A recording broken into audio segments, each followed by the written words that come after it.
స్కందాగ్రజ channel ప్రేక్షకులకు నమస్కారం. శ్రీరామ్ జయరామ్ జై జయరామ్.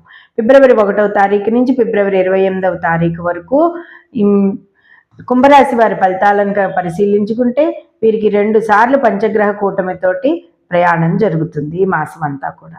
దానికి తోడు 23వ తారీఖు నుంచి కుజుడి ప్రభావం కూడా వీరికి ఎక్కువ అవుతుంది. జన్మకుజుడు, జన్మరాహు సంచారం, కుటుంబ స్థానంలో శని, పంచమ గురుడు, సప్తమ కేతువు. కాబట్టి అన్ని విషయాల్లోనూ ఆచితూచి మీరు నడుచుకుంటూ ఉండాలి. అలాగే సంతాన విషయంలో సంతోషంగా ఉన్నా కూడా వారి పెళ్ళిళ్ళ విషయాల వ్యవహారంలో కానీ, చదువుల విషయాల వ్యవహారంలోనూ కానీ, ఇక మిగిలిన విషయాల్లో కానీ కొంత ఆలోచన మాత్రం మీకు ఉంటూ ఉంటుంది. ఈ పంచగ్రహ కూటమి ప్రభావం వలన మీకేదో అయిపోతుందనే బాధ, బెంగ మీరు మాత్రం పెట్టుకోకండి.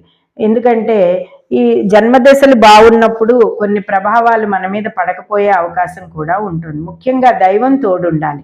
దైవనామస్మరణ విడవకుండా ఉండడం, అలాగే ఈ చెప్పిన పరిహారాలు పాటించుకుంటూ గనక ముందుకు వెళ్తే తప్పనిసరిగా అందరికీ బాగుంటుంది. పంచగ్రహ కూటమి వల్ల ఏంటి, అప్పుడు కూడా మీకు అదృష్టం కలిసి వచ్చే అవకాశం ఉంటుంది.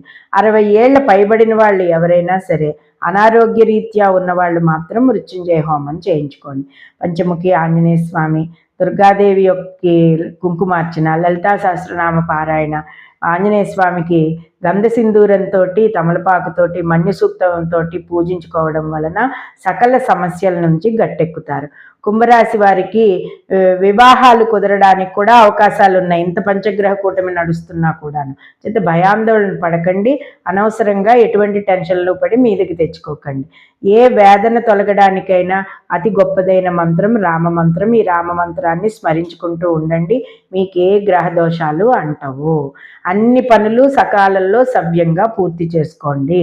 సక్రమమైన పనులన్నింటికీ కూడా వేదన లేకుండా ముందుకు వెళ్ళి చేసుకుంటూ ఉండండి. అలాగే గృహ నిర్మాణాలు, అలాగే స్థిరాస్తి వృద్ధి విషయాల్లోనూ, ఇంకా కొన్ని షేర్ మార్కెట్ స్పెక్యులేషన్ వ్యవహారాల్లో ఆచితూచి అడుగు వేయడం అనేది మంచిది.